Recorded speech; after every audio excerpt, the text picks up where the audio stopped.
Hello there. I'm Matthew Sheffield. Thanks for being here today on Theory of Change.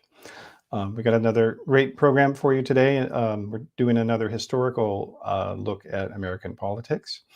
And before we get into the program, though, I did want to remind you that Theory of Change is part of the Flux Media Network. And Flux is a new nonprofit media organization focusing on producing content, podcasts, articles about larger themes in politics, religion, media, and society. And the address for that is flux.community. So please do check that out. And we also have a Patreon as well. If you want to support our work, that is patreon.com/discoverflux. And now that we're live, please do share the link on Twitter. It just came out under my profile. So please retweet that or share it on your Facebook page or share the YouTube link. And we are doing a live program. So if you do have questions, sometimes we do accept them if we have time. So feel free to whatever platform you're using to ask them, to just send them in.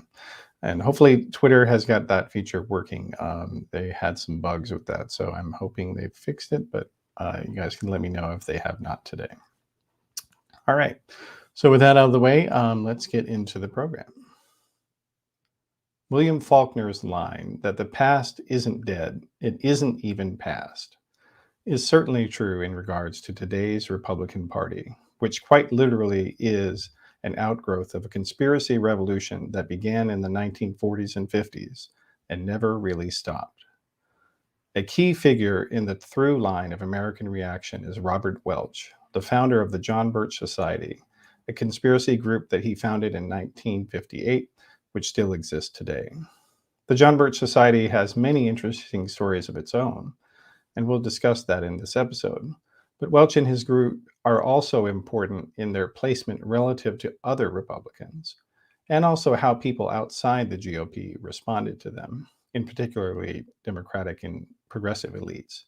There's a tendency, unfortunately, with Democrats to think that the radicalization loop that the Republican Party has been stuck in is just somehow irrelevant, that people will automatically know that right-wing extremists are foolish and crazy, and so therefore they don't need to be countered.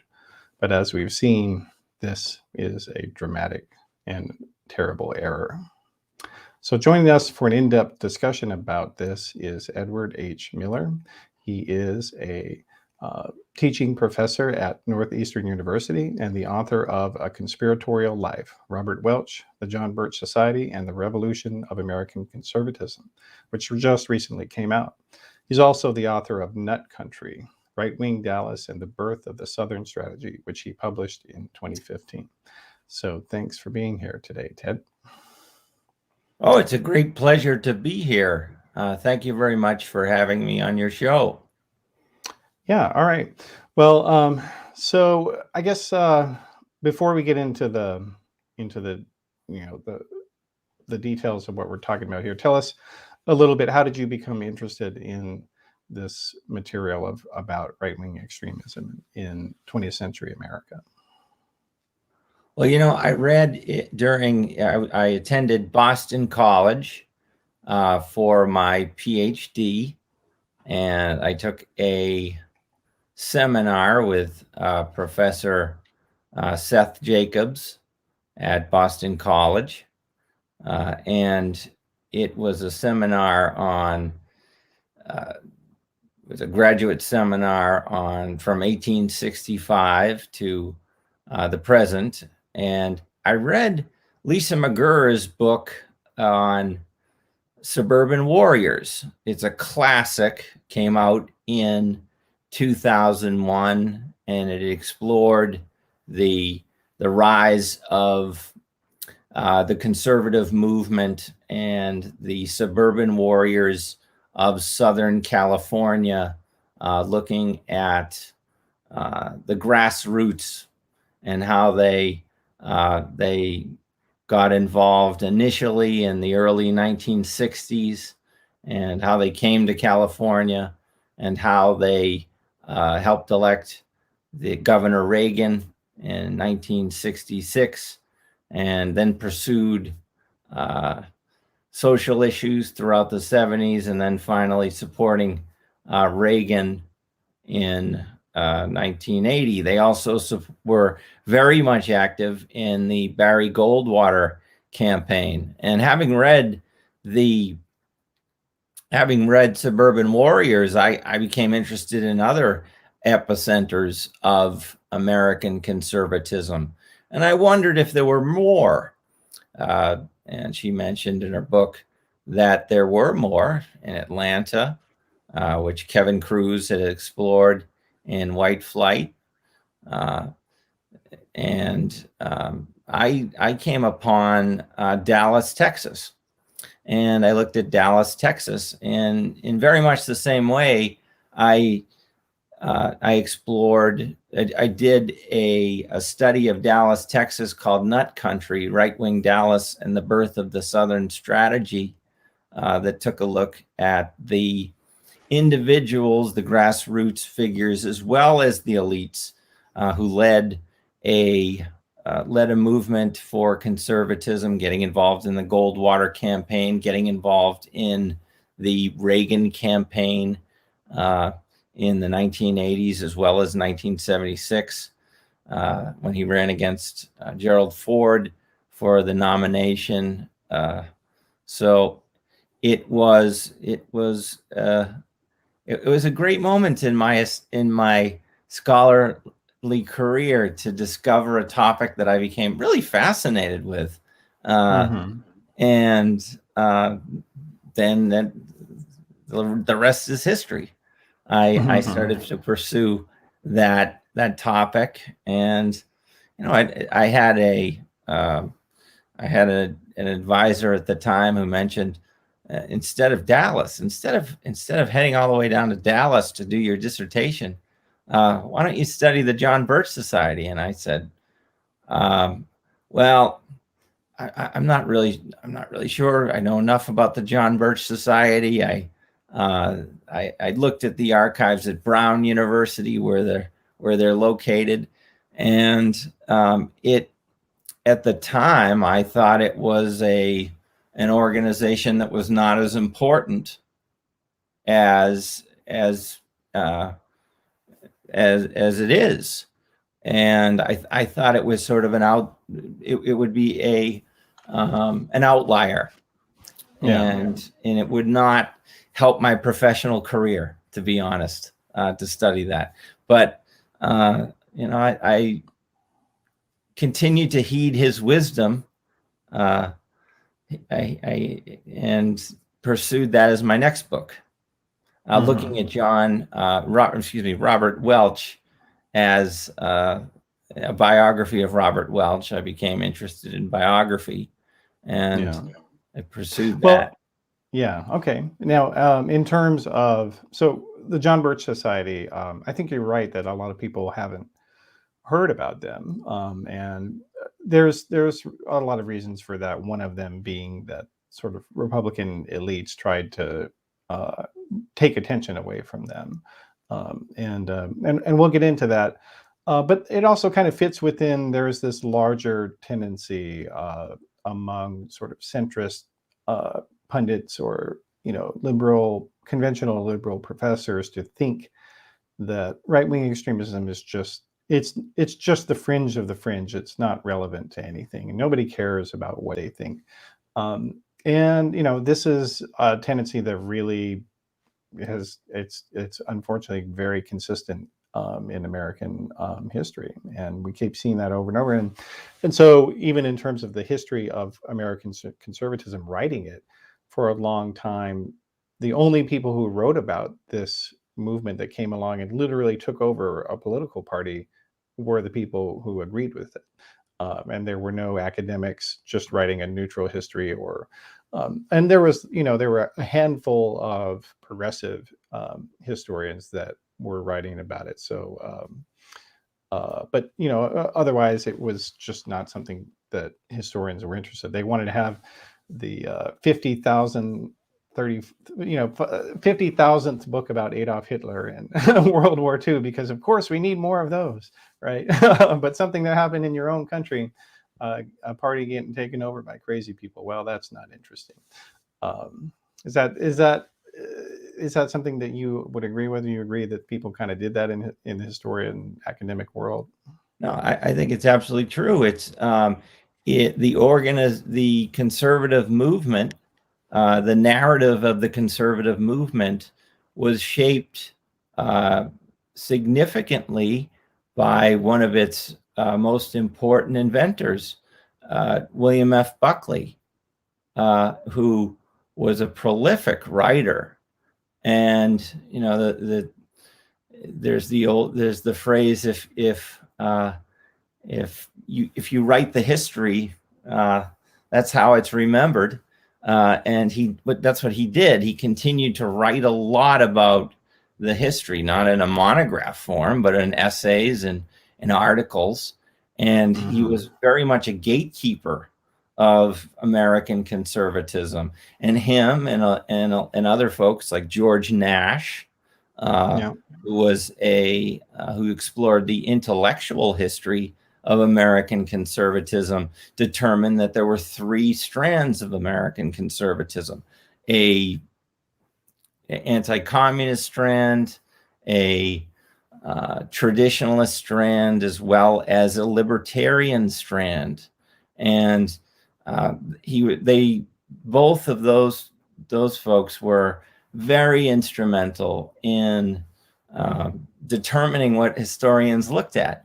And so a famous historian said I think it was the early 1990s, he said, well, how come we don't have any books on American conservatism?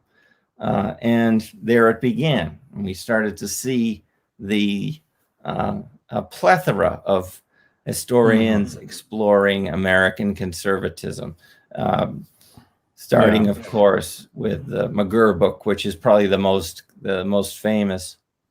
Yeah, and then of course we got Rick Perlstein, who has done a number of interesting books. But even once he got started, I still think there was this tendency that could just kind of ignore, and only, I would say, really in the 2000s did things really get started in the academic world, to try to look at this stuff. And there's just so much material that really hasn't been written about, and in your case with Robert Welch and the John Birch Society. So and that ignorance, despite all these many great volumes that have come out of history, you still have, so like David Brooks, the New York Times columnist, who now says he's a moderate Democrat. He wrote a column this week that came out in which he lumped Dwight Eisenhower and Barry Goldwater and said that they were in the same tradition, even though the entire point of the Barry Goldwater political career was that Dwight Eisenhower was if not a commie sympathizer and a liberal. Just to give you a rundown about their ideological background, Dwight Eisenhower expanded Social Security. He expanded education. He passed a scientific bill that would add more engineers in the United States. He built the interstate highway system. It was a gigantic Goldwater wanted to take all those things apart. He wanted to decrease the size of the government and introduce less regulation. He wanted to. He spoke of using nuclear weapons in Vietnam, and there were 5 times in 1954 that Dwight Eisenhower refused to use nuclear weapons, despite the fact that his Joint Chiefs of Staff and his vice president were encouraging it. Yeah. Yep. So there's a dramatic difference.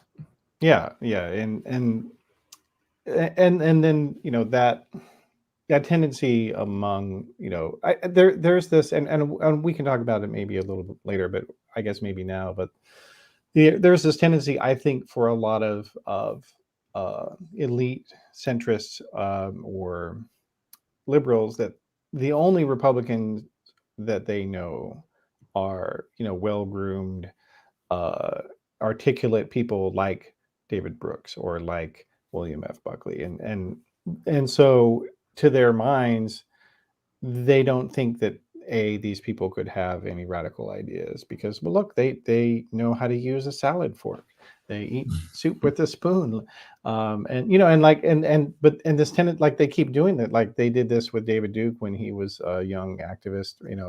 I'm against the KKK. I'm a former KKK member, but and look, I can wear a suit and I look nice on TV, and they were putting him out there all the time, and then they did this with successive far right figures over the decades, and more recently with some of these alt-right people. I remember there was this Mother Jones story, which I think will live in infamy, in which the lead of the story was about how this white nationalist, he knew how to use chopsticks to eat togarashi tuna sushi, and that was the lead of the story. Well, that their culinary habits were may have been different, but their statements were obviously different. William F. Buckley said that the white race was the advanced race in a National Review article, and that would be something that would be abhorrent today. He argued that he was for.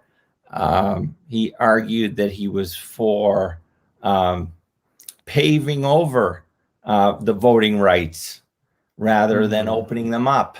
He was very open to this idea of limiting democracy.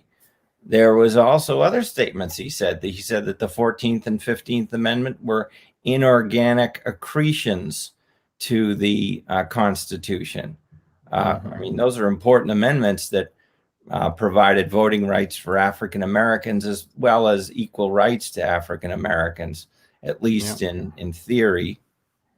Yeah. And then his first book, God and Man at Yale, was, quite literally him urging Christian conservatives to cancel professors at Yale University for not, and it was, and like basically listen to the alumni. Yeah, it was just this long litany of Professor so-and-so doesn't believe in the resurrection. Professor so-and-so said this thing about John the Baptist. Professor so-and-so might be an atheist. Professor so-and-so is a communist. And it's just this endless attempt to cancel people. And then at the same time going around and saying that they are the oppressed ones. It's really, and I think that's just this consistent behavior. And Donald Trump, I think for all the terrible things he did, the one thing he did was that he showed people that this is how, that there is this tradition in Republican far right politics to, try to oppress everyone else while saying that you are the victim. Yeah, no, I agree. I think that it is at least given us an opportunity, and we're seeing that today. There are a number of studies that are coming out. John Huntington's work, my work on Robert Welch. There are other historians who are exploring the far right that are going to be on the shelves very soon, and also the global far right. We're starting to combine what was going on in Europe and around the world to what was going on in the United States. We're starting to see it as a global movement. So I think that's an important step, and it was. We're starting to see figures embrace what Kim Phillips Fine called the Baroque strangeness of American conservatism, and the charlatans and the quote losers, the people who we thought lost, ultimately have turned out to be the winners in in the whole in politics. Yeah. Well, all right, and I guess that's a great segue into talking about your book here. So, so Robert Welch, who was Robert Welch, and what the John Birch Society still exists today. So, what is the John Birch Society, and who was Robert Welch? Robert Welch, born in 1899, was born in North Carolina in 1899. Was first a candy manufacturer and a very precocious individual. He graduated from the University of North Carolina at the age of 16.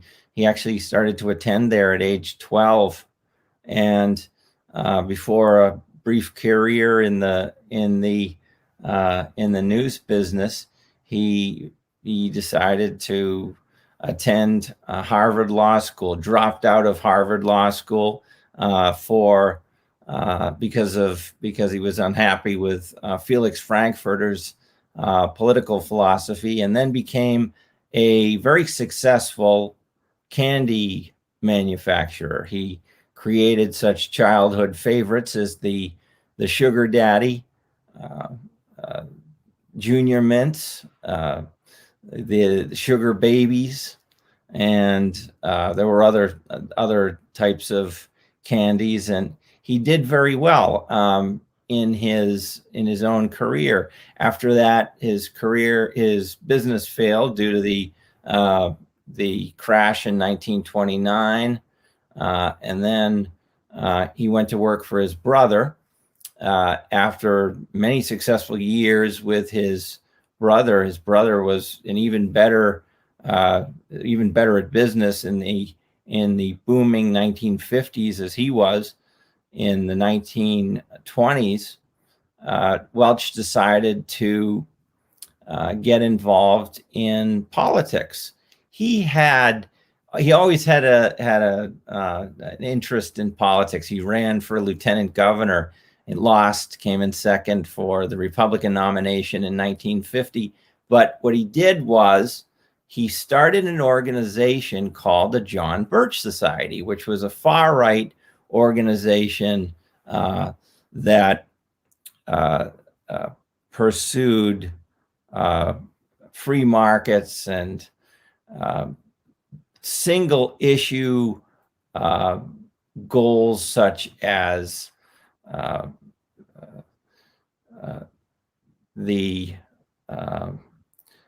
ending the career of Earl Warren, impeaching Earl Warren, prohibiting fluoride in getting the United States out of systems. the UN.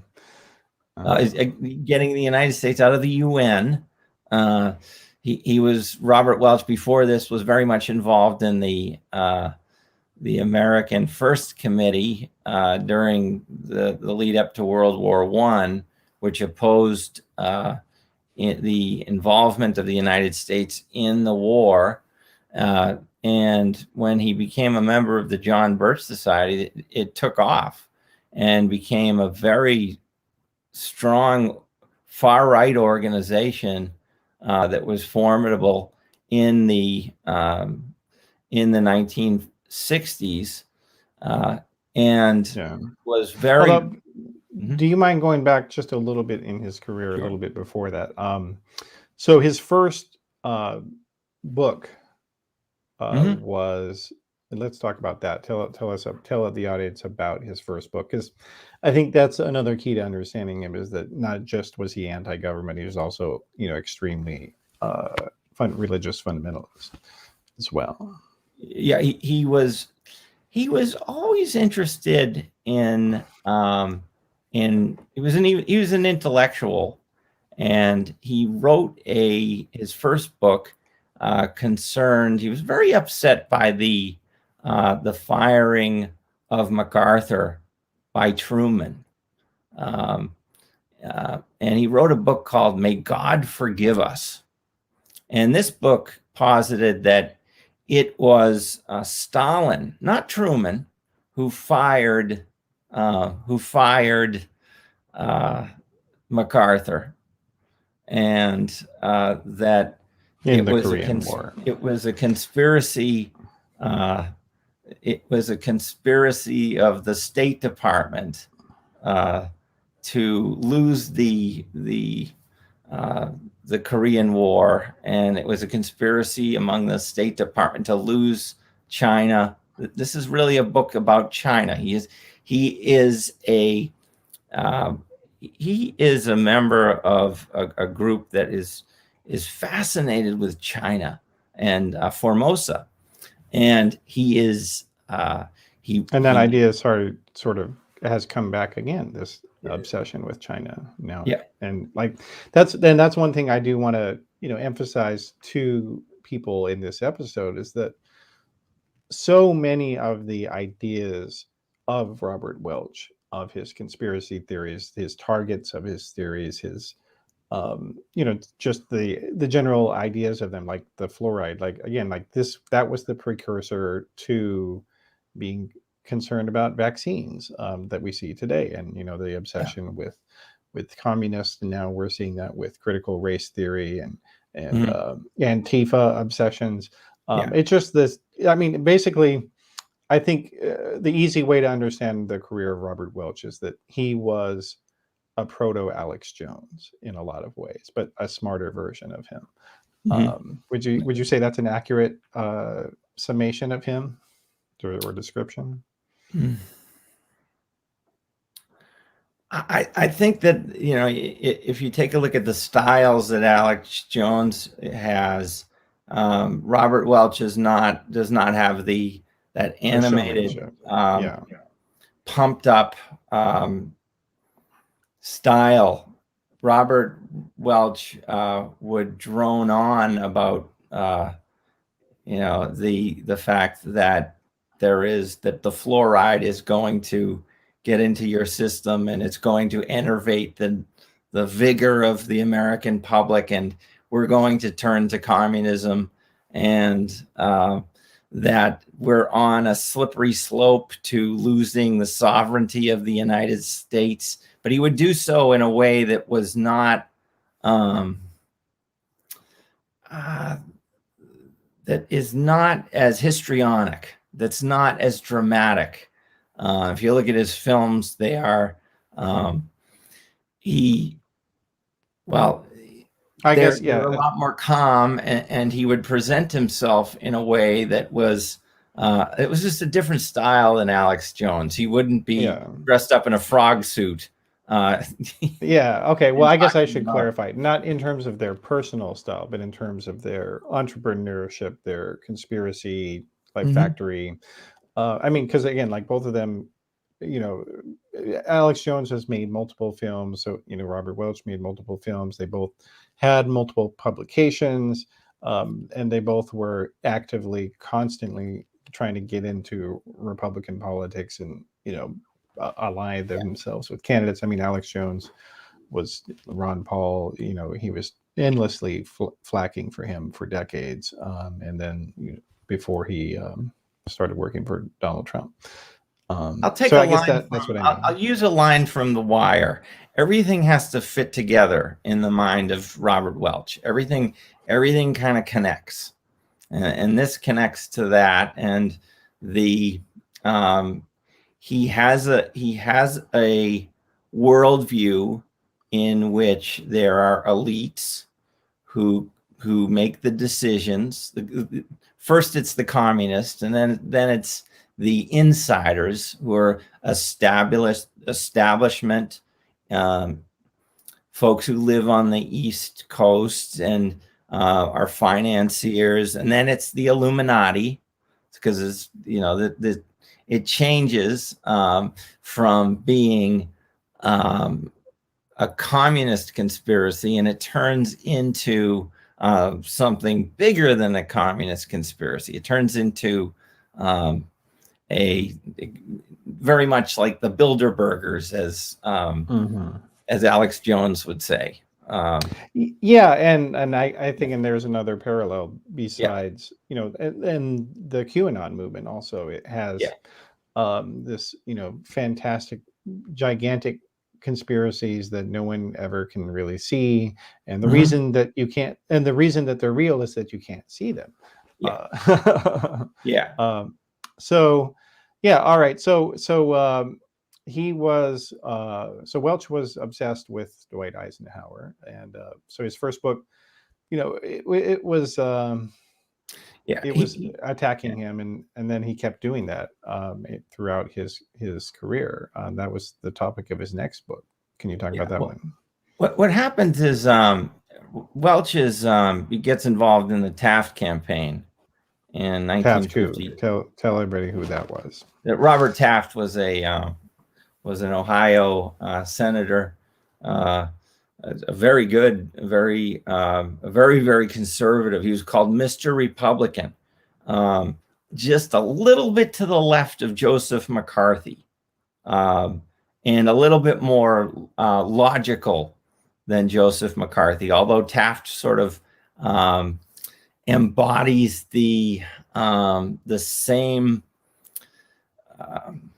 the same attitudes of Joseph McCarthy without the without the ridiculousness of Joseph McCarthy, and certainly without the alcohol that Joseph McCarthy imbibed every day. But Welch gets involved in the 1952 election for Republican president, the nomination for the Republican presidency, and he notices something about what's going on, because he's always thinking in sort of conspiratorial terms, and he's always thinking about things. It's not right, he says. The folks who are associating with the Eisenhower people, and he says, he comes to the conclusion that Eisenhower is Welch comes to the conclusion, and he writes a letter about this it's just a personal letter to a friend, and then it grows into a larger letter, and he basically says that it's my opinion, it's my belief, that if you take all these things together, it's beyond a reasonable doubt that Eisenhower is a communist, and he backs it up with all this evidence that, where did they find this individual in the army? Where did this individual come out of all of a sudden to win a nomination that was very clearly in the hands of Robert Taft before Eisenhower pulled it away from him? What happened in Texas with the switch of the delegates, and it's in the book. I explain it more in the book, but there's a switch among delegates in Texas. And so Welch says that basically that the election was stolen from Eisenhower by Robert Taft. Excuse me, the election was stolen by it was stolen from Robert Taft by Eisenhower with the assistance. And as a theory, I mean, it's totally absurd. Like the idea that the chief general of the United States, the supreme commander of the entire armed forces who won World War II, isn't going to be a popular guy. I mean, it's asinine. It is an asinine idea that he would have to steal an election. But again, that he's a communist at all. I mean, Eisenhower is a patriot. It is a devoted patriot, probably one of the most devoted patriots in the history of the country. It's Dwight Eisenhower. And again, like this is another. Yeah, and this is another parallel with today, though, with the idea that, Joe Biden stole the election from Donald Trump, even though Donald Trump was literally the most unpopular American president in modern history. Since the invention of There's opinion polls, he's the most unpopular president ever. And yeah, so the fact that he lost an election, like that, is not a conspiracy theory. Like, you don't need to have something to you can't really challenge that on any credible grounds, but they do. and Taft was not a well, Taft was an aloof politician. He was a very good politician. He was elected. He did well in Ohio. He was from Ohio, but he certainly was not a popular general with a national backing. He didn't have the support of And universal name recognition. he didn't have name recognition. He had the support of the McCormick newspapers in Chicago. He had the backing of folks in the Midwest, but Eisenhower had the East, the Northeast, which was very important at the time. He had the newspapers in the East. He had the backing of he had the backing of the rank and file, and he was this smiling, gregarious. Anybody who came near him saw that he had a innate ability to lead, and Taft was not like that. Taft was dour, and he looked like a professor, and he didn't have the charisma of an Eisenhower. So, so he, but this was such an explosive thesis that Welch actually kind of tried to circulate the book in secret to a large degree initially, but eventually it got out, and he kept trying to whip people up against Eisenhower Republicans, and it never worked.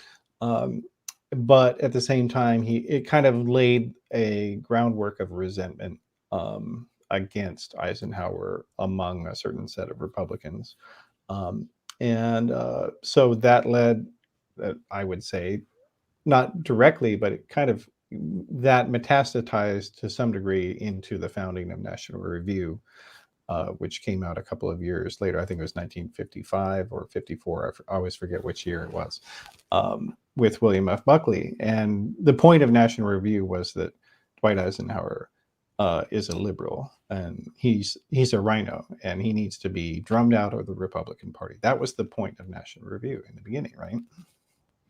Well, and initially when Buckley got the Welch letter, and it was the Welch letter that contained this quote that Eisenhower was a communist, went to Buckley's father. It went to Buckley himself. Buckley said, "I think it's a rather it's being too optimistic. He thinks that things are going to get worse when Eisenhower leaves." So Buckley disagrees with Welch's opinion on this, and says it's this is not backed up by the facts. But At the same time, he hates him. Well, actually, and there's a reason he got the letter. But in the beginning, they're actually very close. They Oh, no, I'm saying Buckley hated Eisenhower. He just didn't think he was a communist. He was concerned with the masthead of the National Review said, stop. We're trying to get history to stop. We don't want any more. We don't want any more Social Security legislation. We don't need anything else. No more New Deal legislation. We don't need any more countries taken over by Stalin. We have to yell. We're trying to yell stop. Roll back. We have to roll back. Yes, liberation. And that's why he got the letter. I would say that about Eisenhower was because he was seen as somebody who hated him. Yeah. And so, but yeah, so even though initially Buckley and Welch were kind of going for the same goals, to oppose Eisenhower and roll back the welfare state and, engage in nuclear war with the Soviet Union, they eventually came to hate each other. Can you talk about that relationship? Because that's very complicated, and this is probably the biggest area where the media bias of conservative historians has incorrectly described in a lot of people's minds about how that transpired, the events between the two of them. Yeah. Well, as I said before, Buckley was a gatekeeper, and he supported Nixon. Wasn't probably his first choice in 1960, but Buckley was with Nixon. But as time passed, Buckley, his goal became to elect a conservative Republican in 1964. There was a moment in 1960 at the Republican National Convention in which Goldwater got up on stage and said, if we want to take this party back, and I believe we can, we've got to work together, but Nixon's your man. So Buckley, in roughly 1961, comes to the conclusion that Welch is a problem. This idea of conspiracy encroaching into the conservative movement is problematic. So he suggests, initially rather gently, that Welch step aside to the editing room. He doesn't condemn the society or anything like that, but that's a critical point, I think, to note, because there's this false narrative that right-wing historians have put out there to claim that he was against the whole society, but he wasn't. He was specifically, and this was something that Barry Goldwater also was working with him and to try to. They wanted the Bircher votes and they wanted their loyalty, but they wanted to control them and to be the ones that controlled the conspiracy theories. And so that's what the attacks against Welch personally were about. But I'm sorry, go ahead. But Barry Goldwater said these are pretty good guys. I know these guys. I have some guys on my staff, Broody, and they're on my staff. They're part of the John Birch Society. This is not a bad group of people. It's their leader that's the problem. It's it's Welch who is ultimately the person who should be the smoking typewriter, as Buckley puts it, has to be extinguished. And he doesn't succeed with that, despite the fact that there is a myth, I would say, that Welch is drummed out of the conservative movement. And that's the argument. That's essentially the argument of my book. That's the argument of A Conspiratorial Life, that despite the fact that there's an effort to move him aside, the remnants it didn't happen. It was but his group made it very clear that he tried to make that case, but as time has passed, we've realized that they didn't go away. Yeah, well, and the John Birch Society still exists. It still exists continuously.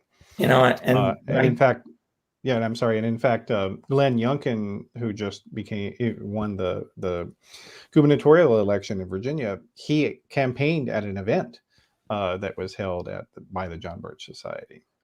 So that just gives you an idea of the influence that they have. And I even make an argument in the book that the Reagan Revolution was in part created by the John Birch Society. Now you say, "Whoa, that's a provocative statement," but I took a look at the evidence. It was the most surprising It was the most surprising aspect of all my research. When I went back and I took a look at the issues that Reagan ran on, abortion, the ERA, against the ERA, tax cuts, these were all driven by the John Birch Society prior to these organizations being driven by the Republican Party. People like the moral majority. And then also pushing back hard on communism.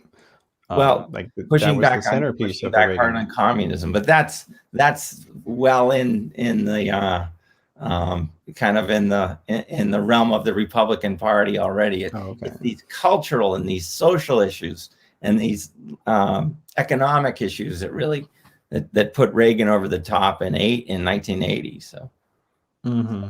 Yeah, well, and one thing about Welch, I think that he has in common with a lot of these other early conservative movement figures is that he was a Southerner. Like if you look at almost all of these organizations that popped up in the 40s and the 50s, they were headed by Southerners, and it's. And that's an aspect of the history and of the personal history of American conservatism that I think hasn't really been picked up a lot. Yeah, he was. Say that? Excuse me. It's the end of the semester, and my voice is. I was yesterday. I was telling my students all the responsibilities that are due at the end of the semester. So I think my voice is. I've lost my voice a little bit, but he's from North Carolina, growing up in a section of North Carolina, and he almost has like a Huck Finn, Tom Sawyer like life growing up. He cavorts in this old Southern mansion and with his brothers and sisters, and he's the favorite child because he's the brilliant, studious one who doesn't have to do the chores. But at the same time, he's encouraged to pursue his studies, and his parents give him a great opportunity to see the South. At the age of 10, he's sent off to Elizabeth City, in North Carolina, on his own, by the way, in the which is a fascinating town of hobos and vagabonds and all these. It was a bustling community, and he gets to see this at a young age, and he experiences all this by himself in this hotel. His parents pick him up on for the weekend, bring him back to his home. So he really is a child of the South. He is a child of the South, but he becomes a Northern transplant in his late teens, 19. He moves to Boston, but he is his family, his ancestors owned slaves, and they were highly successful farmers. He is very much in the Southern tradition. He was a sort of a and not just him. Yeah, not just him though. So Buckley, is from Texas. That's right, and Mexico, and and a lot of these other, like Clarence Minion. Where was he from? Tell us a little bit about him. Well, Clarence Minion was he was the dean of Notre Dame, and his great influence on this is sort of an interesting. This is an interesting thing. He has a tremendous influence on Welch. He is a believer that he opposes the war. Well, he wasn't just an academic. He was a talk radio host.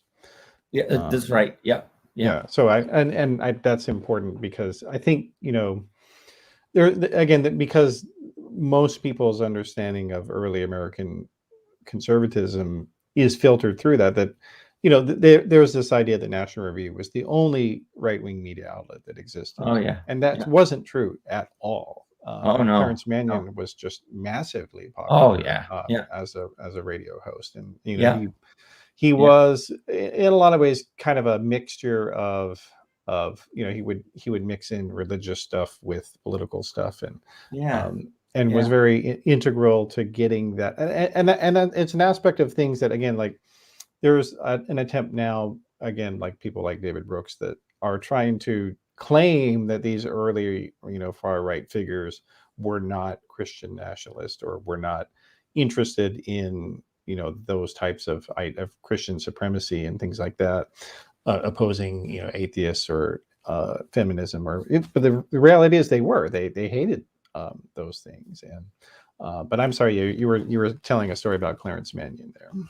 Oh, it just it got me thinking about the importance of Clarence Minion to the movement, to the and is a little bit, this kind of touches on the influence of Welch on today. Welch was a member of the America First Committee, and Trump, of course, ran on this concept of America First. America, America is a nationalist, and what Minion says is that he's against the war, primarily because if we go to war in Europe, we're going to be influenced by Europe. And we don't want to be influenced by Europe. We don't want to be influenced by Germany. We don't want to be influenced by France, because we are different. We are in the British tradition. We are in a tradition before the French Revolution. The French Revolution, he says, is critical, because in the French Revolution, it was a key moment in the history of civilization, because they're basically saying that the rights come from man, not from God. And in the American Revolution, rights come from God, which the conservatives argue is still the case in the United States and in England. So that's a key moment. It's a key point that Minion convinces Welch to be true, and Welch embraces this concept. I think it's the key point that Minion brings to the conservative movement. Yeah, no, it's an interesting observation, and it definitely is relevant to today, because like if you listen to pretty much any Republican speech, they almost all say that line. Like Brexit's okay, but we don't want to be a part of. England's okay, but we don't want to be part of old Europe. That's part of the. That's part of the. That was kind of part of the attitudes of 21st century republicanism. And these folks are also Asia firsters. They believe that, as we had talked about before, that China is critical to the future of the world. When they see the American mission as a continuation of that westward expansion, starting in the 13 colonies and moving westward, moving into the Pacific. In the Spanish-American War, we acquired Guam. In 1898, we acquired Hawaii, the Philippines, from the Spanish-American War. then in 1946, we gave back the Philippines. But this idea of Formosa or Taiwan is critical. And many of the people of Welch's ilk, including William Noland, who's known as the senator from Formosa, are fascinated with, they think the future of the 21st century is the East. And that's part of the paradigm that's part of the themes that we see today. Yeah. Well, and no, that's true. All right. Well, so you had Barry Goldwater and his activists were able to sort of foist him onto the Republican Party in 1964. And what was the role that the John Birch Society played during that campaign in the general election? The John Birch Society was critical. They were the grassroots leaders. It was kind of a unspoken rule that among the Goldwater folks that you don't want to advertise too much that you're a member of the John Birch Society, because that may, I mean, it didn't matter anyway because Goldwater was crushed, but you don't want to advertise that you're a member of the John Birch Society. But they are the folks who really get the Goldwater campaign moving. They're the folks who really are pushing the campaign against Lyndon Johnson. And even before President Kennedy was assassinated, they thought that they were going to be running against President Kennedy in 1964. They are very much involved in the efforts to support Barry Goldwater. So and interestingly enough, Robert Welch was not an individual who particularly supported candidates. The John Birch Society was primarily an educational organization, and I can't remember a letter in which Robert Welch says that he wants a particular president to be president, but he does so when it comes to Barry Goldwater. He says that, I'd like Barry Goldwater. I hope he becomes president someday. So, his word carries a lot of weight. So a lot of his supporters are going to go with they're wild about Barry because of that. Yeah. Okay. And then what was the reaction that they had after Goldwater got crushed so badly? Well, they're disappointed. And there's this sense that there's a narrative that's sort of that's it for the John Birch Society, that they're a thing of the past. But Welch is savvy. That was actually his nickname in college because he was so great at math. And what he does is he comes up with all these. He reinvigorates the John Birch Society, and he says, just like Ronald Reagan did, who won in '66, and just like John Tower did, who won in 1966, he says, all right, we've got to refashion this. He's a salesman. And he says, what we're going to do is we're going to develop these ad hoc committees. The John Birch Society, he says, has a bad reputation. The John Birch Society has a reputation, they're seen as they're not going to get any more. He's not that hopeful to get more members joining. But he establishes these ad hoc committees like Motor Read or Support Your Local Police, SYLP, which is a kind of a Blue Lives Matter organization. He supports there are other acronyms that he comes up with. The TRIM, tax relief immediately. And what these ad hoc groups are they're led by members of the John Birch Society, but you don't have to become a member of the John Birch Society to join it. So, if you're interested in tax reform, sure, you're going to sign up with TRIM. If you're interested in, if you don't like what's going on as far as the teaching of sex education in your kids' schools, you're going to sign up with Motor Read, which is I forget the name of the what it stood for, but it was morals and something like that. But it's and it was an antecedent of this, anti-critical race theory stuff, where they were encouraging people to show up at their school boards and run for them.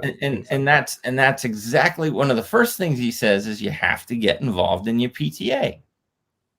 It's critical. You have to become a member of the school board. Actually, Welch is an elected member of the Belmont School Board. It's the only elected position he ever holds. He's elected in Belmont. Where's Belmont? Yeah, for 2 years, and then he gives. I'm saying where is Belmont? Oh well, Belmont is close to Arlington. It is in Massachusetts. It is right outside of Cambridge, Massachusetts, kind of the greater Boston area. A very affluent community. Okay. Well, and he was also very big. So I live in Southern California. The biggest area for the John Birch Society was Southern California, in particular Orange County, California. What was the reason, do you think, that they got so big in Orange County, California? Oh, that's a good question, and it's a lot. It's a complicated answer because there's so many different things that are going on in Southern California at the time. You have first of all, aerospace is growing. You have a significant military presence. You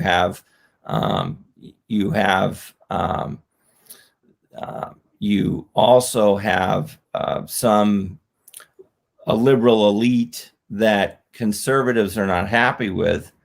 As Darren Ducek has shown, a lot of these folks who are coming into California are from Texas and the South, and and the Republican Party that was here in California was a more moderate organization than they were used to and that they preferred. And that was kind of they were kind of the locus of Ronald Reagan's gubernatorial victory. As well, in 1968. Welch doesn't support Reagan because, interestingly, Reagan supports the most liberal abortion bill in the country in 1967. Now, Welch says he's not a conservative after that. So this shows how far ahead the John Birch Society was as far as these issues. Think about it today, that Ronald Reagan was not conservative enough for them. They were ahead on the abortion issue. They were ahead of the moral majority. Folks like W.A. Criswell, who is the pastor of the largest Baptist church, was pro-choice in the late 60s. Okay. Now, the John Birch Society is comprised about 50% Catholic. What happens is Bill Buckley's brother, James Buckley, is elected senator from New York. Nixon sees this and says, I can win in 72. Buckley wins in 70. Nixon sees this and says, I can win in 72 by being pro-life. All of a sudden, the switch begins in 72. And along with that switch among Nixon is the switch among the evangelicals, Protestant evangelicals. They become more pro-life, along with the conservative Catholics. But conservative Catholics like John McManus, who was Robert Welch's right-hand man, was a strong supporter of pro-life policies as early as 1960, probably as early as the 60s, mid 60s. Yeah, well, and by that time, Welch was starting to get up there in age, and he didn't really. There was a question within the organization of who was going to take it over from him, but he kind of, like a lot of authoritarian personalities or leaders, was against having anybody that was too close to him in the minds of the membership. So he didn't really push a lot of that. What happened after he, basically passed away?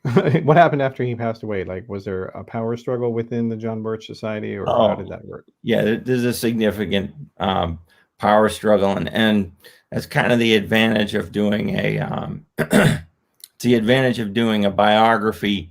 I didn't follow the continuation really of the John Birch Society, but there is a significant power struggle. Larry McDonald becomes the president of the John Birch Society for a brief period following. For a brief period after Welch is no longer president, but he is. There continues to be a power struggle. Yeah. All right. Well, and one of the other crucial figures that was in this same milieu, the same group with Welch, was Billy James Hargis. Tell us a little bit about him. Well, Billy James Hargis was an interesting figure of the Christian Crusade, and he was one of the first Southern Baptists who really gets involved in politics, and Welch and Billy James Hargis are kind of back each other together. Welch reprints some of his material, and especially his material concerning sex education and the other issues concerning morality. It's kind of a precursor to the moral majority, but yeah, and he was one of the first televangelists. Televangelists, yeah. Now Welch is not. He writes in a really important letter. It's called the Reamer letter, Roemer, and he basically says, "I'm not a fundamentalist. I grew up as a fundamentalist, but I don't adhere to a fundamentalist philosophy." And this is important because this is able to attract people like Tim LaHaye. And you can see Tim LaHaye in some John Birch Society videos, a young Tim LaHaye in the 1960s. But Tim LaHaye was a fundamentalist. Yes, but what happens is Welch, even though he's not a fundamentalist, Tim LaHaye says, I usually don't go into ecumenical organizations, but I will make an exception because of this Reamer letter. Welch is saying that I'm not a fundamentalist, but he's coming clean. He says he's a man he believes in Jesus.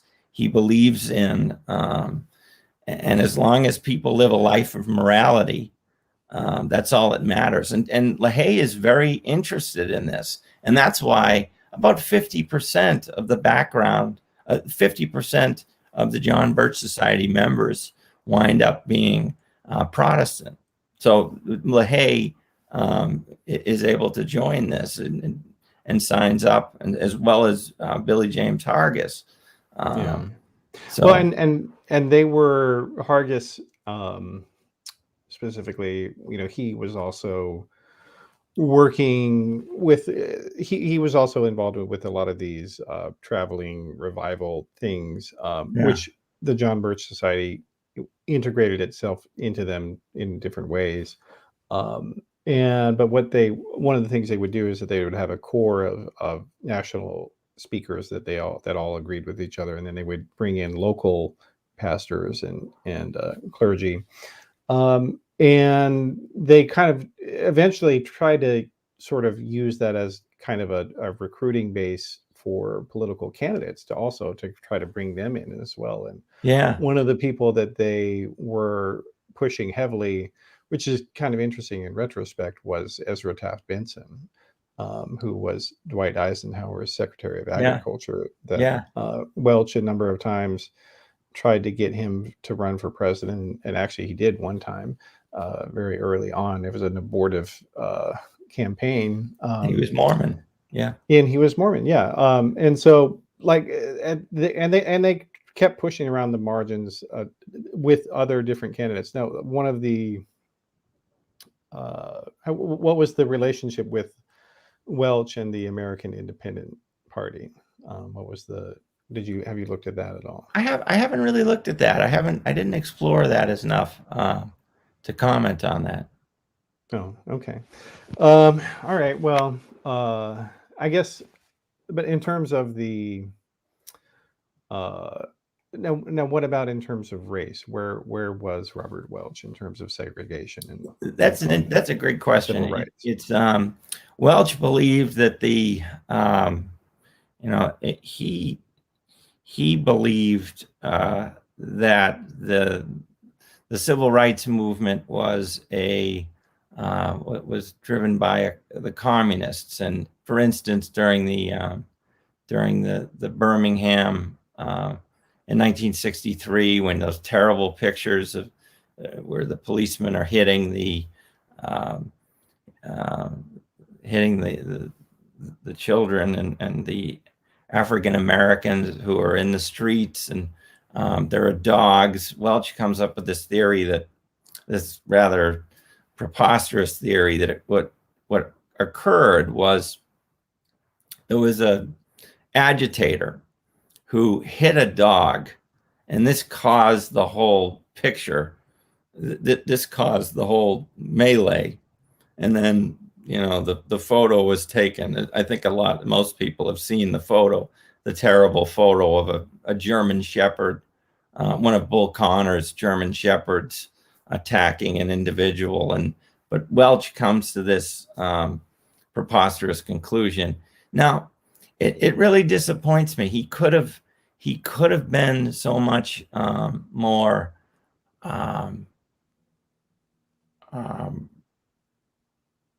human, I guess, on the issue of race, because he grew up in a majority African American community, and it was one of the things that it's very clear on. There were also some instances where he would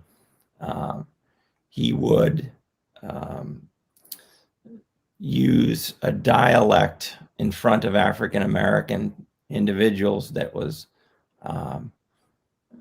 he would try to mimic African Americans in front of their presence, which would be demoralizing for an African American to hear. But there were members of the John Birch Society who were African American. They were like Manning Johnson, who wrote Color, Communism and Common Sense. And Manning Johnson basically came to the conclusion that the communists, he said that he was a former communist. He was trained he was trained and learned in his training that there was going to be an all-black part of the South, and Welch believed this, and he promoted Manning Johnson's work. Manning Johnson was killed in a car accident, which led to, as you can imagine, more conspiracy theories about what happened to Manning Johnson. But it's highly likely that it was there was no wrongdoing. But he was it's one of those situations where in my book and how I interpret it, I think he could have been better, and certainly he was of his more like Eisenhower when it came to those issues. Mm-hmm. But I guess that's not what the people who were in his movement wanted. I mean, even before his famous vote against the 1964 Civil Rights Act, Barry Goldwater. That the American right was against civil rights. And remember that he's also in favor of segregation. Welch attends the 1956 States Rights Convention and speaks at it, where T. Coleman Andrews is the nominee. T. Coleman Andrews lost, only got a small percentage of the vote. But to be honest, the statements that I have seen that Welch made are less vicious than anything that William F. Buckley said. William F. Buckley said, decolonization should be something that we should pursue when Africans stop eating each other. I mean, that's terrible. I've never heard that. I've never seen that in something that Robert Welch said. Not that I'm justifying anything that was where he stands, but in the comparative lens of these things. Also, when it came to, he had a lot of Jewish friends, whereas Eisenhower eschewed Jewish friends. So it's complicated, very complicated but then there are some statements that are problematic, but it's very complicated to put these to make judgments on these as an historian, because you hear things from people in a comparative light that are worse, but it's still disappointing to hear. And it's one of the hard parts about writing a book about somebody who lived throughout the 20th century. It's heavy. That's a heavy load. And I had there were some moments where it is difficult. History can be hard to write. I mean, I think that's something that has to be considered, because it's wrong. It's morally, it's against my values, and that's something that's hard to see. Yeah, no, that's true. All right, well, so let's maybe end with the your one of your last chapters. I guess it's the last one, I think, is about and I wanted to say it was this came just one other thing, that a lot of these issues with race and the anti-Semitism came late, because I discovered it in another archives later on in the process, and it was to find these things after you've got a book and you don't see the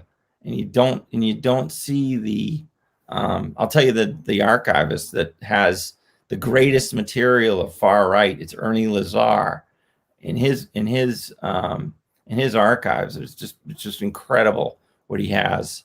But this came late in the process of this discovery. So I just wanted to point that out. Okay.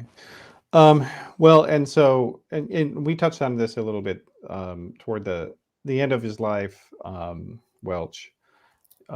Your last chapter on it is making mourning in America. So the relationship between the Birch Society, Welch, and Ronald Reagan. Maybe just walk us through a short summary of that chapter a bit, if you don't mind. Take the issues of tax cuts. Welch had the trim committees. He was active in the propositions in California to lower the property tax. Birchers were heavily involved in that. Take the ERA. Much ink has been written about Phyllis Schlafly and her role in the ERA, but I would argue that Welch and the Birch Society were equally involved in moving in stopping ERA. These are the issues. Take abortion, as I explained before. That was a big part of getting the moral majority, of getting the folks like James Robinson on the stage there in Dallas when Reagan was invited to Dallas at the end of his campaign, when he said, I know you can't endorse me, but I want to just say I can endorse you. All those issues are pursued by the John Birch Society in the 1970s, a time when the John Birch Society was, the traditional narrative is that it was moribund. So it completely changes the perspective of this organization as an ineffective by late 1960s, as I saw it. And that's well, so did Welch change his perspective on Reagan ever? I think it was just the issues. He wasn't active in electing candidates. He was just pushing the issues. It was tax reform through trim. It was ERA. It was. So, but I'm saying, ERA. But he didn't come out and support Reagan. He was just creating the infrastructure for these issues that Reagan latched upon, and the individuals of the Birch Society and these ad hoc committees naturally gravitated towards the candidate who embraced them. Yeah. All right. Well, and so what were his final years, Welch's? What was that like for him? The society itself, so he had created multiple different organizations, but the JBS kind of started hitting some financial hard times because of the way he had structured things.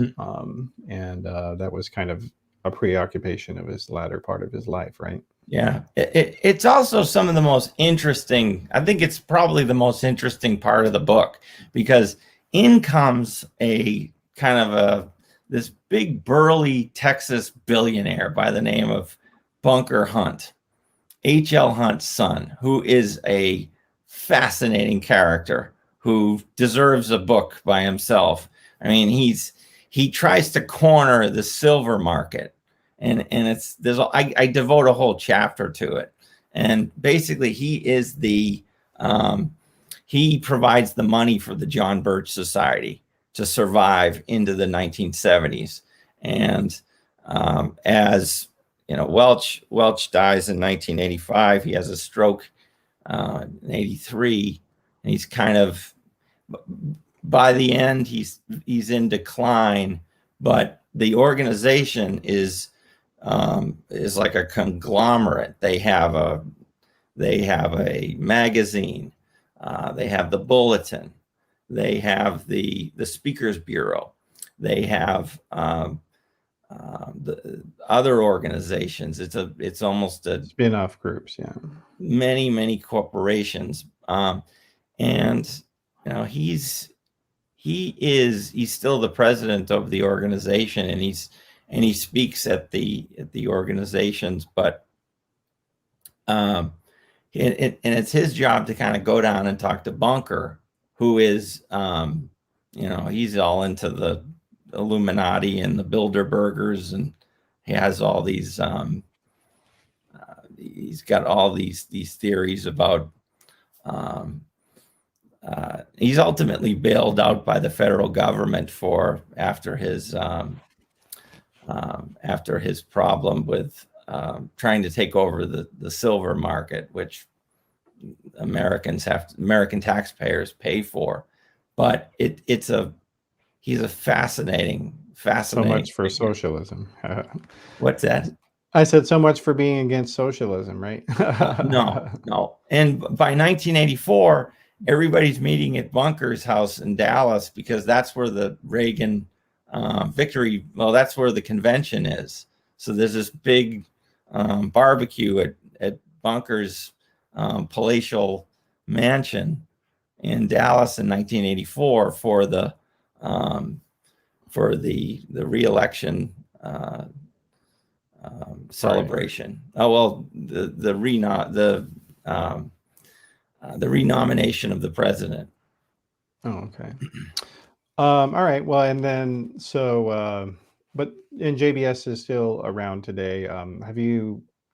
Did you? I mean, I know you didn't write about it, but they seem to have increased their influence in recent years. Would you say that? I haven't really followed the present. I've always been interested in the past, and I'm more of a I'm interested in the history of how things develop. But I always say that it takes about 50 years to figure out how organizations influence. And I think that, whether it's the JBS or another organization that's been influenced by, we talked about Alex Jones. We talked about QAnon. I mean, we talked about other organizations, other tax. Yeah. Oh, and I can say, Society. Yeah, and actually, speaking of Jones, though, specifically, he has actually said that he got into his worldview was formed directly by Birch material. Yeah, like he said that. Or people involved in Taiwan, people who are fascinated with Taiwan. They might have read Robert Welch's book on John Birch, and I think that there's a lot of different roads from. It's not just the John Birch Society today. It can be some level of Republican politics that sparked an interest. Yeah. Well, so just last question here, and I mentioned this earlier at the top of the show. There's this, I think that there is a tendency among establishment centrists or liberals to kind of just ignore this stuff. And did you see that in materials about Robert Welch and the John Birch Society during his lifetime in your research? Did you see that at all, that tendency? There are a number of new works that are coming out that are on the far right. It's kind of it's going to be a cottage industry. No, I'm saying just specifically, why do you think it didn't? Why did it not?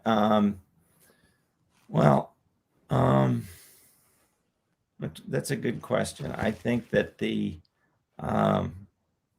there have been some. I mean, you have Leo Rebuffo as focus, just a few, and Dan Carter's books on Wallace, but I think it goes back to the gatekeepers.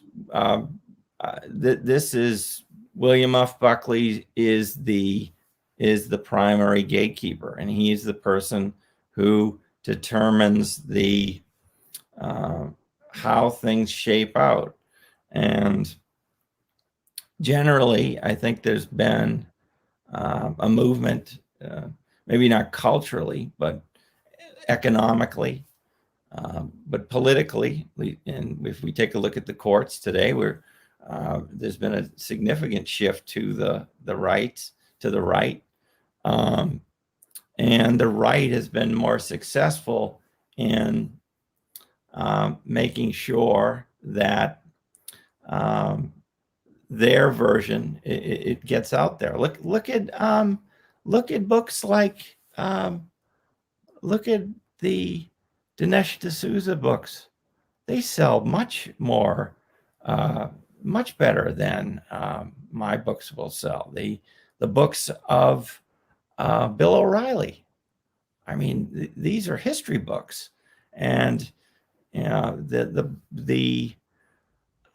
he's writing. They're I wouldn't consider them the greatest history books, but these are a lot more popular. And this is these are the books that people are buying, and this is the perception that people have. Historians, maybe we have to do a better job in getting the word out there, in getting these books more accessible, in getting the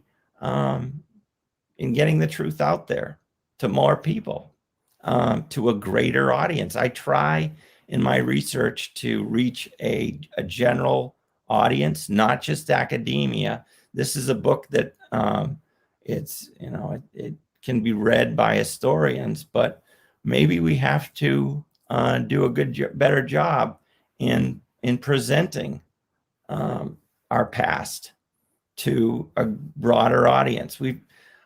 Some people have tried, but maybe we've got our work cut out for us, I think, in explaining it. Well, I think that's a good remark to end on there. We could probably go on all day, and absolutely. But I don't want to do that to everybody. But yes, I do appreciate you coming on today, Ted.